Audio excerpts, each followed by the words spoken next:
سلام علیکم خوانندگان عزیز. امروز ما همراه شما موضوع درس 33 رو می‌آموزیم که این موضوع به حل سیستم مدل‌های تریگونومتری بخشیده می‌شود. این موضوع خیلی موضوع مفید میباشد، یعنی این موضوع کلان است. بنابراین این موضوع رو با دو قسم می‌آموزیم. در قسم یکم ما طرز حل سیستم مدل‌های تریگونومتری، عموما تعریف سیستم مدل‌های تریگونومتری و چطور حل آن را می‌آموزیم و در درس من بعد باشد آن را باز مستحکم می‌نماییم. سیستم مدل‌های می‌آموزیم که آنها فقط از مدل‌های تریگونومتری و یا از مدل‌های الگبروی عبارتند. مقصد سیستم مدل‌های تریگونومتری این یافتن یک عدد نه یک چند عددهای میباشد که هنگام گذاشتن به مدل‌های هر یک سیستم برابری عینیتاً درست حاصل می‌شود. آن سیستم مدل‌های را دیده می‌بریم که در آن تنها فونکس‌های تریگونومتری اشتراک می‌کنند. بیایید این موضوع را با مثال‌ها مستحکم کنیم. مثال یک را دیده می‌بریم.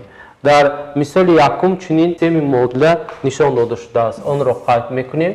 مثال یک را دیده میبریم. در شرط مثال یکم چنین سیستم مدل داده شده است که آن را همراه حل میکنیم. سیستم مدل با واسطه سینوس ای جمع کوسینوس ایگرگ برابر 4 تقسیم 5 و در مدل دوم باشد به نمود سینوس ایکس مینوس کوسینوس ایگرگ برابر 1 تقسیم 5 برابر است.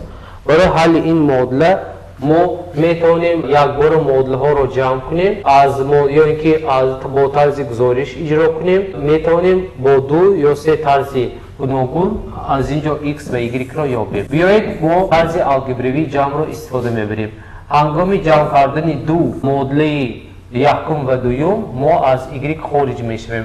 پس سینوس x را با سینوس x جمع کنیم و 2 سینوس x برابر می شود. کوسینوس y با علامت جمع و کوسینوس y با علامت ترک اختصار شده 4 تقسیم 5 جمع 1 تقسیم 5 را می دهد.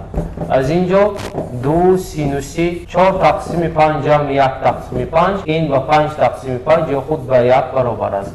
از اینجا سینوس x برابر است به 1 را به 2 تقسیم میکنیم. پس x برابر موافق قاعده مینوس 1 نشان دهندش n ضرب p تقسیم 6 جمع p n حاصل می شود که در اینجا n تعلق دارد و عدد z. برای یافتن y ما میتونیم از مدل یکم مدل دوم را ترک کنیم. بیایید از مدل یکم مدل دوم را ترک کنیم. سینوس x جمع کوسینوس y برابر 4 تقسیم 5 و مدل دوم باشد سینوس x مینوس کوسینوس y برابر 1 تقسیم 5 است. از مدل یکم دوم را ترک میکنیم تا اینکه از x خلاص شویم یا x را خارج کنیم. پس در این حالت کوسینوس y مینوس کوسینوس y و 2 کوسینوس y برابر می شود و 4 تقسیم 5 مینوس 1 تقسیم 5 را حاصل میکنیم. از اینجا 2 کوسینوس y برابری از 4 تقسیم 5 1 تقسیم 5 را ترک کنیم و 3 تقسیم 5 برابر می شود. کوسینوس y برابر است به 3 تقسیم 5 تقسیم 2 یا اینکه کوسینوس y برابری 3 تقسیم 10 حاصل می شود. از اینجا y را یابیم. قیمت آن و پلوس مینوسی کوسینوس 0 از 3 جمع 2 pn برابر می شود که این را حل y می نامند. برای آنکه جواب این مدل را نویسیم آن را با واسطه سیستم زیرین چنین نوشته می توانیم. یعنی در جواب سیستم را میکشیم و حل آن را چنین می نویسیم. x برابر مینوس 1 نشان دهندش n ضرب p تقسیم 6 جمع pn و y باشد y برابر پلوس مینوسی arc کوسینوس 0 از 3 که قیمت آن جای ندارد جمع 2 pn و در اینجا n تعلق دارد به عدد z. حل این سیستم مدل نامیده می شود که این جواب سیستم مدل به حساب می رود. مثال دوم را دیده می براییم. در شرط مثال دوم چی نموده است؟ طلب کرده می شود که سیستم مدل زیرین حل کرده شود. مثال دوم سیستم به نمود زیرین داده شده است. سینوس x ضرب کوسینوس y برابر 1 تقسیم 2 و مدل دوم باشد سینوس y ضرب کوسینوس x баробари 1 тақсими 2. این سیستم معادله می باشد که هر دوی معادله سیستم به نمود ظرف داده شده است. برای حل کردن این سیستم ما در اول معادله یکم را با معادله دوم جمع میکنیم. پس سینوس x ضرب کوسینوس y جمع سینوس y ضرب کوسینوس x برابری 1 تقسیم 2 جمع 1 تقسیم 2 حاصل می شود. از اینجا موافق فرمول سینوس الفا ضرب کوسینوس بیتا جمع کوسینوس بیتا ضرب سینوس الفا ما میتونیم سینوس x جمع y را حاصل کنیم که آن به عدد 1 برابر است. پس x جمع y برابر می شود به p تقسیم 2 جمع 2pn. 2pn رو نمیگذاریم. پس بعد از حل کردن آن بعد p تقسیم 2 رو گذاشتن ممکن است. بیایید x جمع y برابر p تقسیم 2 جمع 2pn را حاصل میکنیم که در اینجا n تعلق دارد به عدد z. دوم از معادله یکم معادله دوم را ترک کرده حاصل میکنیم. سینوس x ضرب کوسینوس y مینوس سینوس y ضرب کوسینوس x برابری 1 تقسیم 2 مینوس 1 تقسیم 2 حاصل می شود. از این سیستم معادله ما موافق فرموله سومه و فرق حاصل می کنیم. سینوس x مینوس y برابری از 1 تقسیم 2 1 تقسیم 2 رو ترک کنیم و 0 برابر است. پس x مینوس y برابری pn حاصل می شود که در اینجا n تعلق دارد به عدد z. ما سیستم معادله پیدا کردیم که به نمود x جمع y برابر p تقسیم 2 جمع 2pn حاصل شد که در اینجا n تعلق دارد به عدد z و x مینوس y برابر pn که در اینجا n تعلق دارد به عدد z حاصل شد. پس این برای حل کردن این سیستم دو معادله را نیز جمع میکنیم. y با y اختصار می شود 2x برابری p تقسیم 2 حاصل می شود جمع 3pn که در اینجا n تعلق دارد به عدد z. یعنی که هر یک اعضای معادله را هنگامی به 2 تقسیم کردن حاصل میکنیم. x برابری p تقسیم 4 جمع 3p تقسیم 2 n که در اینجا n تعلق دارد و عدد z. و هنگامی از معادله یکم معادله دوم ترک نمودن این سیستم ما y را میابیم. از x را ترک کنیم 0 y مینوس مینوس y و 2y برابر می شود. در نتیجه برابر و p تقسیم 2 از 2pn را ترک کنیم جمع pn حاصل می شود که در اینجا n تعلق دارد به عدد z. یا اینکه هر دو طرفی معادله را هنگامی به عدد 2 تقسیم نمودن ما حاصل میکنیم y برابر p تقسیم 4 جمع p تقسیم 2 n که در اینجا n تعلق دارد به عدد z حاصل می شود. برای این حل سیستم را در نمودی زیری می نویسیم p تقسیم 4 جمع 3p تقسیم 2 n و y باشد و p تقسیم 4 جمع p تقسیم 2 n که در اینجا n تعلق دارد به عدد z. این حل سیستم معادله می باشد که جواب این مثال به حساب می رود. مثال سوم را دیده می براییم. در شرط مثال سوم چنین آمده است: طلب کرده می شود که سیستم معادله زیرین حل کرده شود. قید میکنیم مثال سوم.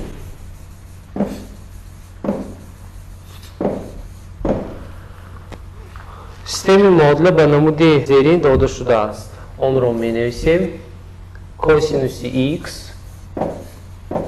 ضرب کوسینوس y برابری 1 تقسیم 2 و x جمع y برابری p تقسیم 3. برای حل کردن این سیستم معادله برای یافتن تغییر بندهای x و y ما معادله نمودی کوسینوس x ضرب کوسینوس y برابری a و x جمع y برابری b رو میبینیم که برای حل این سیستم معادله ها ما باید از مدل دوم از x یا از y ifade نموده و مدل یکم گذاریم و مدل تریگونومتری رو حل کنیم. بیایید این رو نشان میدهیم. پس برای حل این سیستم از مدل دوم تغییر بند y رو با واسطه x ifade میکنیم. پس p تقسیم 3 مینوس x این است گذاریش. به جای تغییر بند y این رو میگذاریم. کوسینوس x ضرب کوسینوسی در داخل قوس p تقسیم 3 مینوس x برابر 1 تقسیم 2 رو حاصل میکنیم. موافق فرمول تریگونومتری از حاصل ضرب به سوم گراندن بیایید اون فرمول رو می نویسیم. اگر کوسینوس الفا ضرب کوسینوس بتا داده شده باشد پس ما از روی این فرمول استفاده کرده به سوم می گذاریم. 1 تقسیم 2 در داخل قوس کوسینوس الفا جمع بتا و جمع کوسینوس الفا مینوس بتا را استفاده برده این مدل رو تبدیل می دهیم. پس می نویسیم 1 تقسیم 2 ضرب در داخل قوس کوسینوسی به جای الفا x آمده است x جمع p تقسیم 3 مینوس x قوس رو میپوشیم جمع کوسینوسی x مینوس p تقسیم 3 مینوس با مینوس پلوس میشود x و برابر 1 تقسیم 2 رو حاصل میکنیم. از این مدل زیرین رو حاصل میکنیم. 1 تقسیم 2 و 1 تقسیم 2 اختصار می شود. هنگام هر یک اعضای مدل رو به عدد 2 ضرب کردن پس کوسینوسی x با x اختصار می شود p تقسیم 3 جمع کوسینوسی x با x جمع می شود و در نتیجه 2x مینوس p تقسیم 3 برابر 1 رو حاصل می نماییم. در نتیجه کوسینوس p تقسیم 3 و 1 تقسیم 2 برابر است. اون رو میگذاریم 1 تقسیم 2 جمع کوسینوسی 2x مینوس p تقسیم 3 برابر 1 از اینجا کوسینوسی 2x مینوس p تقسیم 3 1 تقسیم 2 رو به طرف راست میگذارونیم و از 1 ترک کنیم قیمت عددی اون و 1 تقسیم 2 برابر می شود. یا اینکه هنگام x رو برای یافتن از سیستم مدل 2x مینوس p تقسیم 3 جمع 2p تقسیم 3 پلوس مینوس p تقسیم 3 رو حاصل میکنیم. یعنی از اینجا چنین سیستم رو مدل رو حل میکنیم. از بس که فونکسی داده شده فونکسی جفت است پس پلوس مینوس p تقسیم 3 حاصل می شود که اون رو چنین قید میکنیم 2x مینوس p تقسیم 3 برابر کوسینوس 1 تقسیم 2 و پلوس مینوس 2p تقسیم 3 برابر است. پس این رو به نظر میگیریم و چنین مدل رو حل میکنیم. p تقسیم 3 جمع 2pn که در اینجا n تعلق دارد به عدد z 2x برابر p تقسیم 3 جمع p تقسیم 3 و p تقسیم 6 برابر می شود جمع pn که در اینجا n تعلق دارد به عدد z. هر یک اعضای مدل رو به عدد 2 تقسیم کرده مدل 2x برابر p تقسیم 3 جمع p تقسیم 3 جمع 2pn حاصل می شود که در اینجا n تعلق دارد به عدد z. 2x برابر p تقسیم 3 رو به p تقسیم 3 جمع کنیم و 2p تقسیم 3 برابر می شود جمع 2pn که در اینجا n تعلق دارد به عدد z حاصل می شود. از اینجا هنگام x رو برای یافتن هر دو اعضای مدل رو به عدد 2 تقسیم نموده حاصل می کنیم. x برابر p تقسیم 3 جمع pn حاصل می شود که n تعلق دارد و عدد z. یعنی هنگام x برابر p تقسیم 3 جمع pn بودن ما باز مدل داریم که اون به نمود x جمع y برابر p تقسیم 3 برابر است. پس اون رو با واسطه سیستم حل می کنیم. اگر x برابر p تقسیم 3 جمع pn داده شده باشد که در اینجا n تعلق دارد به z و x جمع y برابری p تقسیم 3 برابر باشد، پس به جای x گذاشته y را میابیم. در نتیجه p تقسیم 3 جمع y برابری p تقسیم 3 حاصل می شود. p تقسیم 3 جمع p تقسیم 3 جمع pn جمع y برابری p تقسیم 3 حاصل می شود. از اینجا برای یافتن y p تقسیم 3 با p تقسیم 3 اختصار شده y برابری مینوس pn برابر می شود. پس یک حل سیستم معادله موافقا و نمود x و y نوشته شده است که آن با واسطه p تقسیم 3 جمع pn و با واسطه مینوس pn نوشته می شود که در اینجا n تعلق دارد به عدد z. از بس کوسینوس 2x مینوس p تقسیم 3 به 1 تقسیم 2 برابر است. پس حل یکی از این سیستم معادله ها و مینوس نیز جور دارد که اون رو نیز دیده می براییم. پس می نویسیم 2x مینوس p تقسیم 3 برابری مینوس p تقسیم 3 جمع 2pn و در اینجا n تعلق دارد به عدد z و x جمع y برابری p تقسیم 3 حاصل می شود. از اینجا معادله را حل میکنیم، یعنی سیستم معادله زیرین را حل کرده و معادله زیرین را حاصل میکنیم. 2x برابر می شود مینوس p تقسیم 3 با مینوس p تقسیم 3 اصلاح می شود. 2pn n در اینجا تعلق دارد به عدد z یا اینکه x جمع y برابر p تقسیم 3 حاصل می شود. از این سیستم معادله هنگام یافتن x برابر pn را حاصل میکنیم که در اینجا n تعلق دارد به عدد z یا اینکه به جای قیمت x pn را میگذاریم pn جمع y برابر p تقسیم 3 حاصل می شود یا اینکه y را یابیم p تقسیم 3 مینوس pn حاصل می شود که این حل دوم معادله به حساب می رود. در اینجا n تعلق دارد به عدد z. پس حل دوم معادله و نمود زیرین برابر است pn و p تقسیم 3 مینوس pn که در اینجا n تعلق دارد به عدد z. برای مستحکم کردن موضوع امروزه و شما یک چند مثال و مسئله ها پیشنهاد می شود که آنها را باید اجرا کرد. با همین موضوع امروزی ما به انجام رسید. خیر تا درس آینده موفق باشید.